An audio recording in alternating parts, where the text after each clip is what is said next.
Baik, terima kasih atas waktu yang diberikan kepada saya. Selamat sore. Selamat sore. Masih semangat? Masih.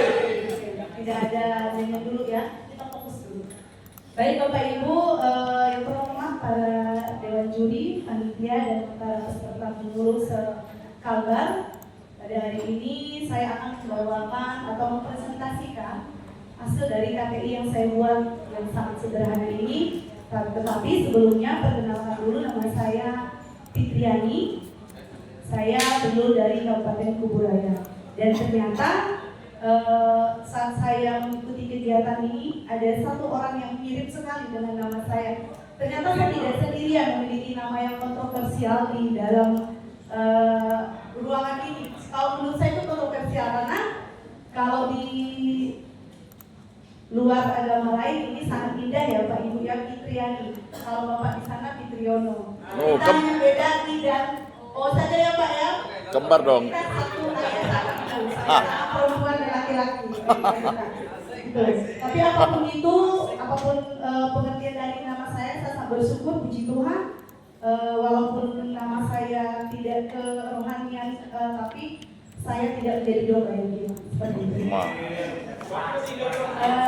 Di sini seperti kita tahu tema kita adalah inovasi penyuluh agama Katolik dalam membangun generasi emas. Subtemanya adalah menjadi motivasi dan inspirasi untuk membangun moral generasi di era globalisasi. Saya menitik beratkan atau memilih dari judul ini yaitu penggunaan aplikasi e-Katolik untuk membangun iman anak pada kegiatan bina iman anak dan remaja Katolik Stasi Santo Martinus Kuburaya. Betul Bapak Ibu, itu adalah nama stasi di daerah saya. Dan kenapa sih kok saya mengangkat tema ini?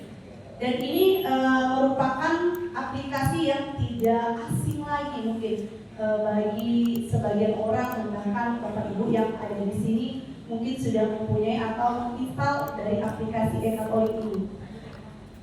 Judul ini kenapa bisa saya angkat karena berdasarkan dari pengalaman dari binaan yang saya geluti sekarang ini, di mana saya itu lebih berfokus kepada anak-anak yaitu BIA dan BIR atau remaja, dan sekali juga saya di WK.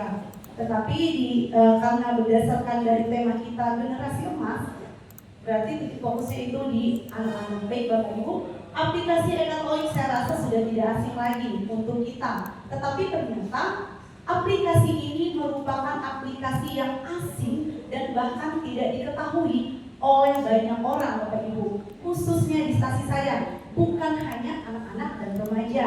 Bahkan kelas yang usia saya atau di atas saya atau bahkan orang-orang yang berpendidikan tinggi bahkan tidak tahu ternyata ada loh aplikasi rohani seperti itu. Saya melihat dari pengalaman saya selama mengajar BIA, BIR, baik itu WK dan umat masyarakat lainnya, di sana mereka lebih fokus atau kata Bapak Bapak siapa ya tadi ya yang di belakang mengatakan primadona itu seperti WA, Instagram, Facebook, TikTok dan lain sebagainya. Dan aplikasi-aplikasi itu adalah aplikasi yang sangat-sangat digandrungi oleh anak-anak didik saya. Karena apa? Karena aplikasi-aplikasi itu menyajikan berbagai macam kesenangan untuk mereka konsumsi. Dan di sini kita lihat latar belakangnya. Jadi media digital mempunyai dampak dan daya pengaruh yang besar sekali dalam kehidupan di semua lapisan. Kapanpun orang bisa mendapatkannya di saat itu juga. Begitu juga di tempat binaan saya.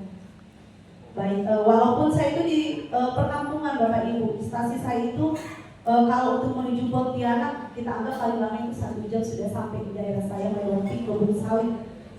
Di sana banyak sekali anak-anak muda yang bahkan mereka itu dari kecil sudah tahu atau sudah mengenal ya apa itu HP di era digital ini. Bapak Ibu mereka sudah tidak asing lagi akan hal itu. Karena apa? karena dari kecil mereka sudah terpapar. Kalau dikatakan kita itu tahunya Gen Z dan Gen Alpha, dan rata-rata didikan saya itu Gen Alpha, karena mereka dari kecil sudah terpapar oleh media atau era digital pada saat ini. Dan oleh karena itu Bapak Ibu, rumusan masalahnya ada 3 titik yang saya fokuskan di sini. Bagaimana saya sebagai katekis atau penyuluh dalam pendalaman iman anak. Yang kedua, bagaimana katekis memanfaatkan media digital dalam pembinaan iman anak Katolik. Dan yang ketiga, apa manfaat penggunaan aplikasi Katolik bina iman anak dan remaja Katolik di stasi saya sendiri. Oke, tujuannya di sini. Nah, karena ada 3 tadi Bapak Ibu, tujuan rumusan masalah itu ada tujuannya tentu ya. Jadi saya di sini melihat atau mengetahui bagaimana sih peran katekis dalam karya pendalaman iman anak. Saya tertarik dengan statement Suster kemarin. Suster berkata, kita misinya di keluarga terlebih dahulu, barulah ke orang lain. Itu saya sangat setuju. Dan kebetulan benar itu adalah pengalaman pribadi saya. Saya menitik beratkan dulu di keluarga saya dulu. Kebetulan saya punya anak pertama itu dia sudah memasuki usia remaja, sudah SMP. Jadi di situ saya lebih fokus ke dia dulu sebelum saya ke yang lainnya atau ke anak didik saya. Saya melihat dia dulu perkembangannya. Di aplikasi ini kaitannya adalah di rumah itu sehari-hari anak saya lebih banyak mengkonsumsi aplikasi-aplikasi seperti game online. Dia lebih ahli dibanding saya. Instagram dia juga punya, Facebook dia juga punya. Terus WA tidak usah ditanya, Bapak. TikTok apalagi dia lebih rajin memposting hal-hal kegiatannya di aplikasi tersebut. Tetapi setelah saya perhatikan menu-menu atau fitur-fitur yang ada dalam HP-nya itu tidak ada yang berbau rohani. Dan di situ saya sadar, oh ini penting loh untuk dia ketahui. Baik, Ibu, terima kasih. Waktunya habis. Oke, terima kasih. Terus kemudian nih.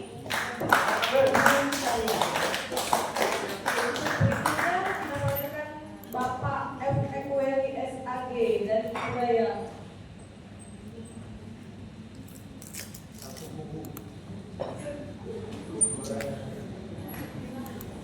Mari beri aplaus untuk Bapak Weli. Silakan.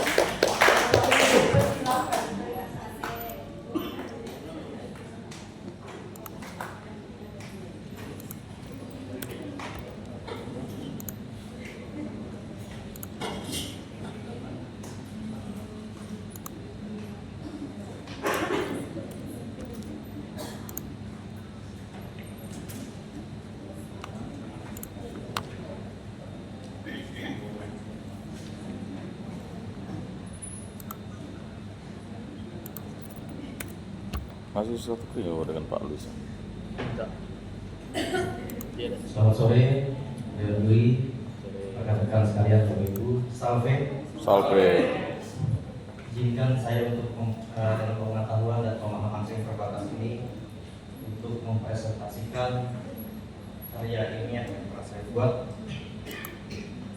dengan judul Peran Penyuluh Agama Katolik sebagai Motivator dan Inspirator dalam rangka membangun moralitas generasi muda di era globalisasi menuju Indonesia Emas 2045. Poin-poin yang ingin saya sampaikan adalah peran penyuluh agama Katolik itu sendiri, motivator dan inspirator, moralitas generasi muda di era globalisasi dan Indonesia Emas 2045. Yang pertama, peran penyuluh agama Katolik, fungsi informatif sebagai tempat memperoleh informasi berkenaan dengan kehidupan keagamaan yang benar dan dapat dipercaya. Jadi penyalur informasi tentang gereja, ajaran gereja, kemudian perpanjangan tangan menyampaikan informasi pemerintah kepada umat Katolik. Dan kemudian juga yang bersifat informasi ini mampu menangkal semua informasi hoax, informasi yang tidak benar, yang menyimpang. Kita juga harus bisa menangkal.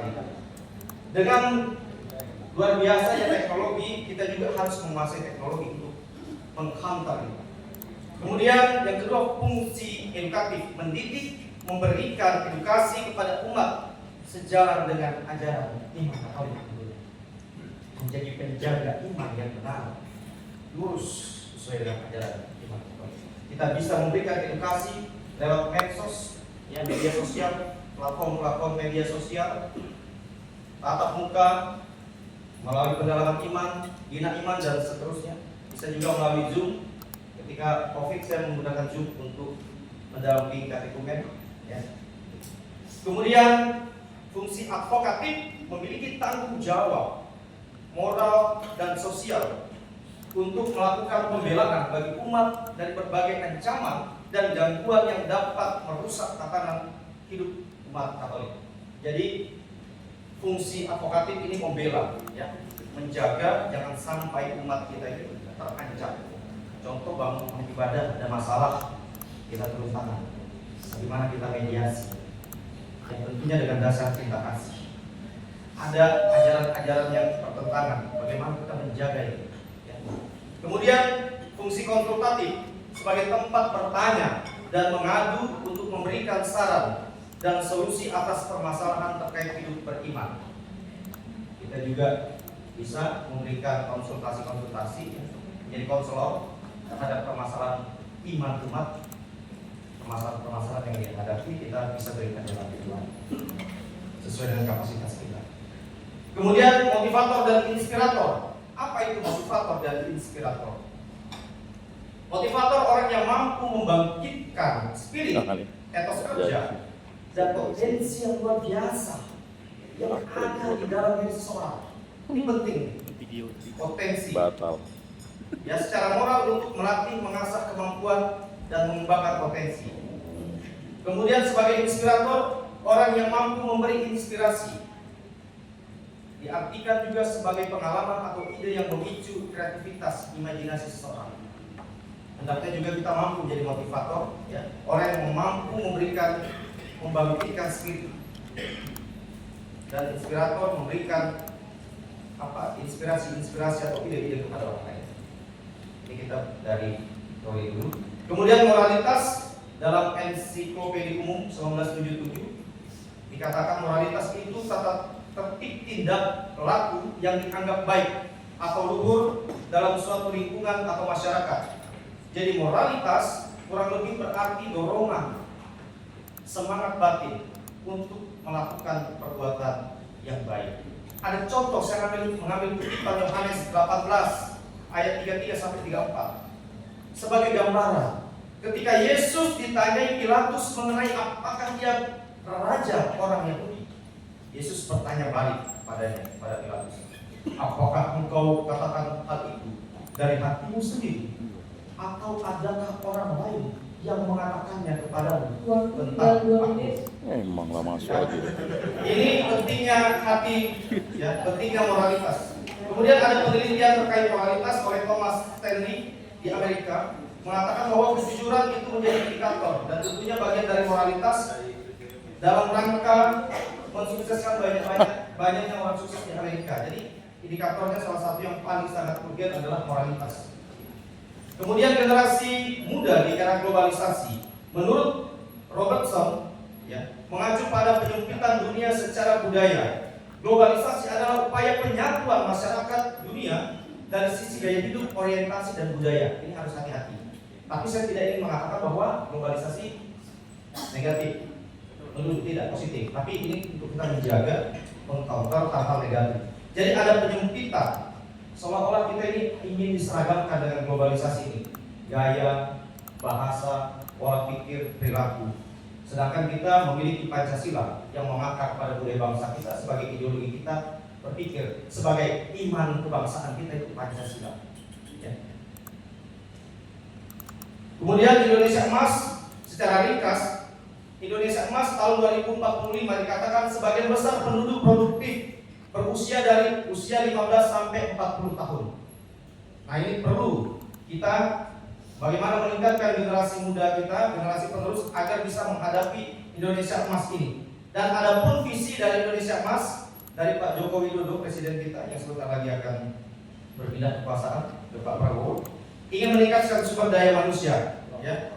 Masyarakat menjunjung tinggi pluralisme, ya, religius, terbangunnya infrastruktur yang baik, pendidikan yang baik, dan terakhir Indonesia menjadi barometer dunia. Ini sangat penting. Nah, maka dari penelitian Thomas Stanley tadi, moralitas generasi muda akan menjadi barometer untuk tolak ukur menentukan nasib Indonesia emas yang akan datang.